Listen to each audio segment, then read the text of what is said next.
ka qenë komandanti i Military Transition Team në Irak, ka pas kënaqësinë po ashtu të njihet edhe me forcat e armatosura shqiptare, punoi dhe të bashkëpunoi me ta duke vlerësuar maksimalisht, dhe njëkohësisht ka qenë si komandant i NATO-s për trajnimin e forcave në ushtarake irakene, por dhe të Ministrisë së Brendshme të Irakut. Unë kam pasur nderin dhe privilegjin të njoh për një kohë Gjeneral Barberon, edhe në aktivitet jo vetëm thjesht si ushtarak, por edhe në çështje të sigurisë. Zoti Barbero ka qenë po ashtu një figurë e nderuar dhe respektuar me shumë medalje në Shtetet e Bashkuara të Amerikës, dhe është nder dhe privilegj jo vetëm për mua, po besoj për gjithë ju që të kemi këtu mes nesh Gjeneral Barberon dhe të mundsojmë që sot të diskutojmë rreth asaj çka duhet bëjmë ne pas samitit NATO-s, kush janë sfidat e sotme të sigurisë dhe në mënyrë të veçantë kjo situatë e cila nuk na lë jashtë as ne si Shqipëri, situata me Iranin. Ju dëgjua dje liderin e Iranit, Soleimani, i cili përmendi edhe Shqipërinë si një faktor negativ që ka strehuar terrorist. Unë do bëj qartë pozicionin tim, por besoj që është dhe juaj, që Shqipëria është një vend demokratik që gjithmonë i është gjendur njerëzve të nevojë. Angazhimi ynë për të mbështetur rezistencën iraniane ishte si pjesë e vlerësimit që ne kemi për vuajtjet e shumë njerëzve dhe duke dhënë ndihmën dhe mbështetjen, siç kemi gëzuar ndihmë dhe mbështetje, por njëkohësisht për të përgjigjur dhe përgjegjësive tona si vend antar i NATO-s dhe në mënyrë të veçantë partneritetit me Shtetet e Bashkuara të Amerikës, duke pasur këtu një grup njerëzish në ombrellën e UNHCR-it dhe në mbështetjen e Kombeve të Bashkuara. Edhe një herë dua t'ju falenderoj dhe më lejoni që me kënaqësi t'ja fjalën Generalit Barbero. General, floor is yours.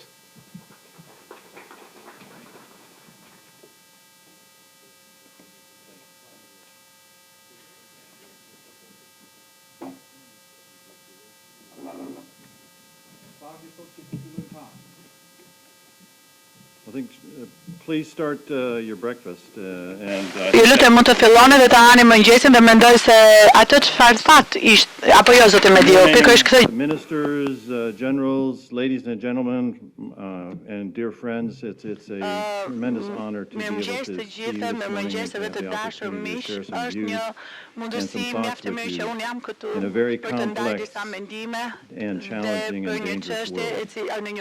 First of all, I thank my good friend for everything he's done to improve U.S.-Albanian relations. He's a great friend of the United States and a true statesman. And I think his initiative to set this think tank is important.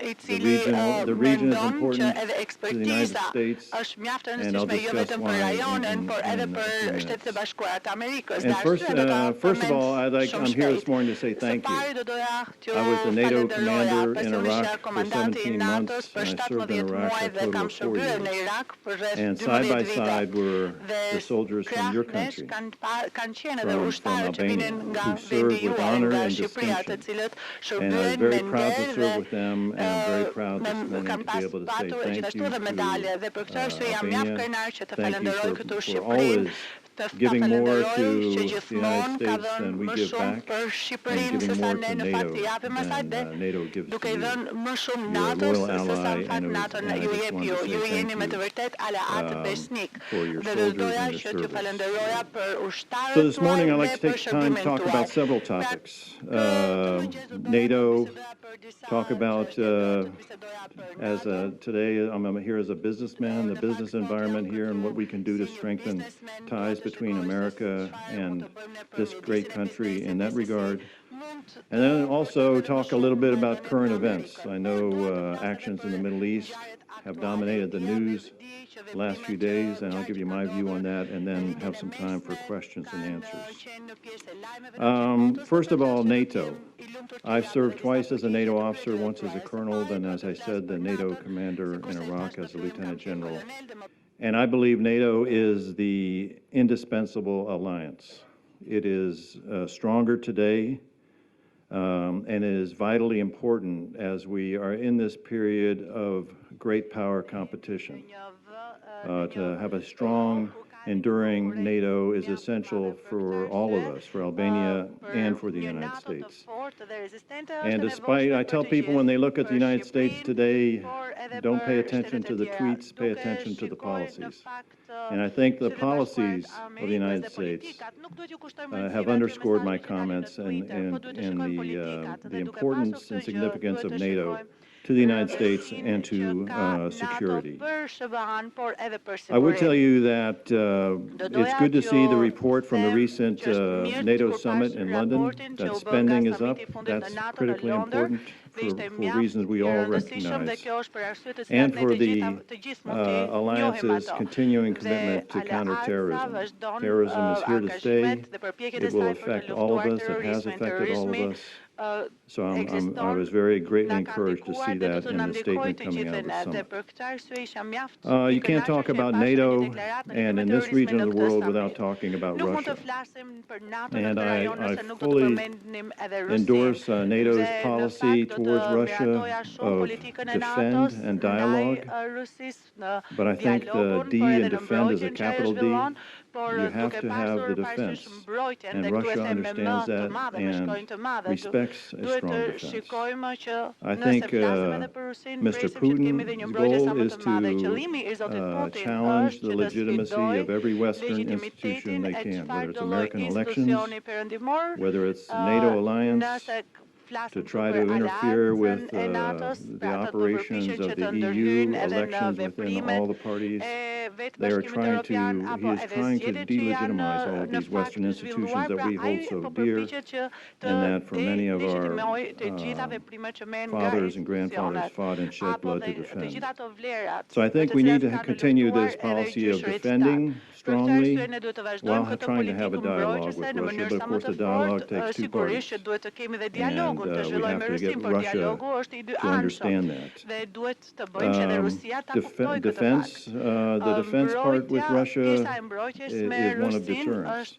And the two capabilities for deterrence, as we all know, is A, to have the capability to deter, and then B, to have the credibility with deterrence. So we must continue to stay strong, continue to have these exercises in NATO, make sure our spending in NATO, so that we can demonstrate to Russia today and whoever challenges NATO in the future that we have the capabilities that we demonstrated and we have the will or the credibility to be a defense. So Russia is what I call the closest wolf to the sled. It is the most immediate threat to the stability and security of NATO. But longer term, we have some other threats to talk about, which I'll talk about in a minute. And please continue to have breakfast and while I'm speaking. I think Mr. Putin has played a bad hand brilliantly. I mean, if you look at Russia, the demographics of their population are all going in the wrong direction. Birth rates are going down, life expectancy is going down. And when you look at their economy, it's a single commodity economy based on energy, oil and gas. That's it. They've not diversified. And I'm not sure that this is sustainable. So Russia is the most, I think, immediate threat to NATO. We have to stay aware of that, but there are other threats, cyber threats. And for every country, institution, national institution, or business, if you've not had a cyber attack yet, it's coming.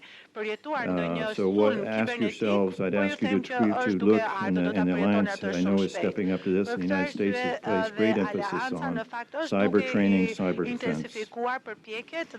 Also, I think there's a place for the NATO in the response to natural disasters. I mean, this country in this region, all America, we're very saddened by the earthquake here and the loss of life, and we extend our condolences to everyone on that. But I think that should be a drive to action and a response, a regional response. So is it possible for the nations in the region to put together a regional response to natural disasters, whether it's fires, earthquakes, or whatever else. And I would challenge you to take a look at that to see if the regional states here can set up some sort of informal cooperation in that regard. So what is the future threat? I think in the world it goes without question that the greatest competition that we will see in the next decades and currently is China. And I know General Jones, my good friend, was here several months ago and spoke to you almost exclusively about China, 5G, and the threat of that. And I endorse everything he said, and I applaud Albania for its resistance to 5G from China. It is the gift that keeps on giving. In other words, if they get into your networks with that, they will stay in your networks. And I tell my friends across the world that they're going to be faced with a choice. They're going to either choose to go with American or Western technology or Chinese. It is a binary choice. At some point, you cannot have both. And we're seeing now those choices being made today. I sat down with a Minister of Defense in a Middle East country, and I saw where their country had signed on to the Silk Road Initiative with China, and I said, Mr. Minister, and on one hand they signed the Silk Road agreement with China, on the other hand they said we want to stay close to the United States and be your best friend in the region. And I said, Mr. Minister, you have a choice. I said, you're going to have a choice to either be aligned with the U.S. and the West or be aligned with China, and that extends all the way to technology. And he said, well, we can handle China. Not a problem. So I said, well, let me just recite a small poem to you, Mr. Minister, and it goes something like this, and I hope it translates well. And think of China as the tiger. There once was a lady from Niger who smiled as she rode on a tiger. They returned from the ride with the lady inside and a smile on the face of the tiger. And I said, you may think you can handle China now, but China's like the tiger that has eaten and will eat many of its current friends. And I know that the attraction of Chinese investments is very attractive, but I would ask you to think about the long-term implications of China influence. Chinese trying to buy up all the natural resources, and China is a competitor on the world stage and will be in a very aggressive manner. So we have current threats now, terrorism and other threats. The long-term strategic threat for definitely the United States, and I would think our friends, NATO allies and friends in Albania, is the threat of China. So shifting on to why I'm here. I'm here as an old general, but also here, I think, since I retired from the military, my goal is to bring U.S. investment to our friends and allies and to regions I think that are important for the United States interest and for the future. So I do a lot of work in the Middle East, which I think is a critical area, and also in this region. And I'm here in Albania to try to bring U.S. investment and U.S. business here. And I think, as I look at your country, it has tremendous advantages. The language skills, a skilled workforce, growing and thriving democracy, and leadership, like Fatmir and everyone else in this room that is interested in moving this nation forward. So if we can bring U.S. business here and strengthen those ties, then we'll strengthen the security, I think, of Albania and help the United States. But this requires several things. And I would ask you a series of questions for you to think about. Has Albania taken all the steps that it can do to attract international investment? Have you taken all the steps to strengthen in the fight against crime, corruption, drug trafficking? Are your foreign investment laws at the right place where they need to be to make foreign investment attractive and to lower the risks to foreign investment? And are there legal guarantees to protect foreign investors once they come here and decide to partner and do business? So I'd ask you to take a look at that. We can all, my country can improve those, we can all improve in those areas. And I know you're going through a very, you've done a lot in these areas and you're to be commended for that. There's still work to be done. And I know you're going through a very tough period of judicial reform, but at the end of that process and at the end of these changes, I have no doubt, given the human capital here, that Albania will be successful and be thriving as a center for foreign investment, and that's what I'd love to see. So how do we improve the business ecosystem here in Albania is a question for all of us to continue to work in. I would challenge you to determine how better you can market Albania to the United States and outside as a place to do business and to invest. Other countries have things such as free trade zones. So I think initiatives like those are important, and I'd ask you to consider those. So let's talk now, if you don't mind, about current events. And as I think Fatmir mentioned, I spent 4 years in Iraq from 2003 through 2011. And I was General Petraeus' operations officer, his J3 during the heaviest part of the fighting in 2007, 2008, and then I was back again for another 17 months as the NATO commander to work with Iraqi security forces. I'm very familiar with all the players. I'm very familiar with the departed Mr. Soleimani, Qasem Soleimani, and I'll give you my thoughts on that. First of all, I would tell you that this was a very significant action, obviously, the strike to kill Qasem Soleimani. I think it was more significant than the killing of Osama bin Laden or the killing of Baghdadi last year. Qasem Soleimani was the second most powerful man in Iran, and he was the architect of every point of instability in that region. Syria, Lebanon, Yemen, Iraq, all those flashpoints and areas of instability had his fingerprints on them and his hands on every lever. There were no rockets fired from Yemen unless he provided them. There were no killings and fighters in Syria unless he gave them the orders. Hezbollah does not fire rockets into northern Israel unless he gave the command.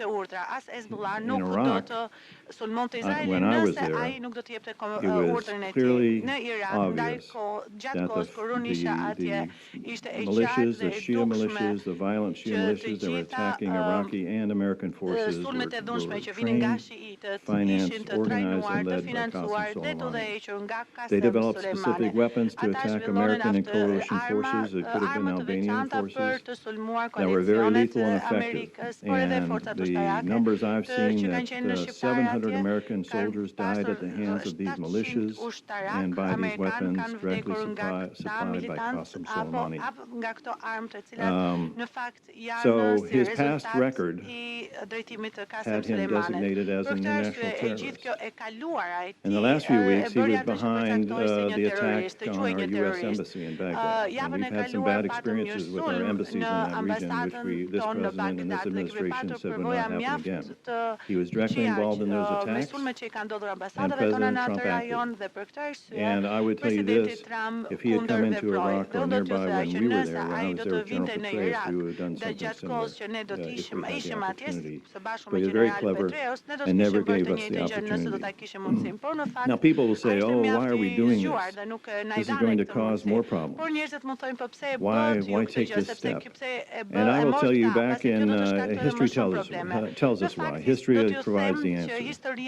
When Mr. Chamberlain, the Prime Minister of England, United Kingdom, returned from the Munich conference with the conference with Hitler, and he came back and said in 1939, we have peace in our time. I've negotiated a peace with Hitler, and peace will now prevail. Winston Churchill said, you're a fool. He said, with people like this, you have two choices, appeasement or surrender, and war. And he told Mr. Chamberlain, you chose appeasement, now there will be war. So this was an international criminal. He was actively involved in trying to undermine every ally of ours in the region, and he has caused the death of more innocent people in that region than anyone else over the last 15 years. So it was absolutely justified. It was the right action, and we'll deal with the consequences. He is the master of proxy war, where he trains up these militias and sends them forth to cause damage and inflict casualties. That's how Iran had been doing their business. So what next? As you all saw, Iran fired some 18 rockets from its homeland to hit 2 bases where U.S. forces are in Iraq. There are no casualties, thankfully. I think we knew ahead of time they were coming. But this will be the first response. Iran is very sophisticated, very smart, very patient. I think there will be other attacks on smart targets, American and others, targets of our allies. And I think America should continue this policy of maximum pressure on the regime to force change, and I think we'll see that. We need to continue to build this coalition within the Middle East and with our NATO partners. And now is not the time for NATO or NATO partners to become weak-kneed and start apologizing for what happened, this killing of Qasem Soleimani. Now's the time to stand together. Either we're against terrorism or we're not. So it's time for NATO to step forward, and they have. We need now also, the United States, we need to work within Iraq. I think this is one of those critical times for Iraq where they can use this and the demonstrations they had to try to push back against Iran and remove Iranian influence that's dominated Iraqi politics and life at this point. And then we need to stand ready to respond to further Iranian aggression. And meanwhile, as we're ready to respond, we also need to look for a chance for dialogue. As President Trump said yesterday, he'll defend American interests, but we're ready to talk. And I think, and we can talk about this in the questions and answers, I think there's some indicators from Iran that this may have been the point now to step back and start the dialogue. So those are just a few comments. I think we have time for some questions and answers, and I appreciate your attention this morning. And with that, I'd be interested to hear your questions, and we can have a talk. Thank you. So questions. Who has the first question? Yes, I figured you would. He has to use the microphone. White House with the Congress, Congress with the White House, and Congress with Congress. And a lot of discussions and concerns in the United States about the act. Was it proper or not? So, my question is it, because also we are a bit confused about that act. So it should be authorized from the Congress or not? Mm-hmm. And the second question is, Trump made it clear that we will not allow nuclear Iran. Even before saying good morning, he said, as president, I will not allow it. And you had a nuclear deal before with Iran. So how this is going to go in the future? Well, a couple of questions. We are, as far as the political atmosphere in Washington, we're in the midst of an election campaign, and a lot of things are being said. A lot of groups are being, a lot of polls are being taken. What is popular today, and I'll say that if I'm running for office. So I would not put too much value in what's being said on the campaign trail in the United States. And as I said before, with this administration, a lot is tweeted, but follow the policies and follow the commitment resources. And you'll see that President Trump has some clear priorities, which he's following up on. As far as the Iran nuclear deal, I testified before Congress on this deal several years ago, and I said it was a bad deal. A senior leader of one of our closest allies in the Middle East, I met with him as a group, and he said this was a 0 nukes today, 100 nukes in 10 years deal. In other words, this just delayed the inevitable. Iran was going to keep working behind the scenes on their rocket and missile technology and on their nuclear capabilities. And I think everything I've seen in intelligence and reporting is true. So I think it was a bad deal. Now maybe it's the time to get back to the table and negotiate a real deal. But Iran needs to know that we're all serious about this. NATO, our European friends and allies, and the United States. So this is a time for everyone to come together and to insist that we have a deal and that a nuclear Iran that every day threatens to obliterate Israel and attack the United States is unacceptable. And I believe that still should be the policy of the United States and the West, that nuclear Iran is not acceptable, and we should do everything we can to work towards that in a peaceful way. Someone asked yesterday, when we were on the television station, is the United States preparing to invade Iran? And I'll tell you that is absolute nonsense. This was a strike, a limited strike, to take appropriate action after a series of provocations. And as my good friend General Petraeus said, this action to eliminate Qasem Soleimani returned deterrence to the discussion. For the last few months, we have seen internationally flagged oil tankers in the Gulf attacked with no response. We've seen a U.S. drone, a very large one, Global Hawk, in international water, international water shot down with no response. We've seen a very sophisticated attack on Saudi Aramco, and I've been briefed on this. It was very sophisticated by Iranian drones with no response. And when, as I said, deterrence has two parts, capability and credibility. We had the capability, and I think through this action the other day we restored the credibility that we will act and we will take whatever action necessary to defend our people, our interests, and to deter an aggressive Iran. And I think Iran's taken notice of that. Hopefully they have. The Iran deal was not a good deal. We should now sit down and try to renegotiate something that's lasting and effective. And at any time you try to buy off tyrants with funds or meaningless agreements, whether it's in 1939 with Germany or a few years ago with Iran, they believe it leads to bad outcomes. me Hitlerin edhe disa vite më parë me Iranin, kjo do të sjellë gjithmonë rezultate të gabuara apo jo të mira.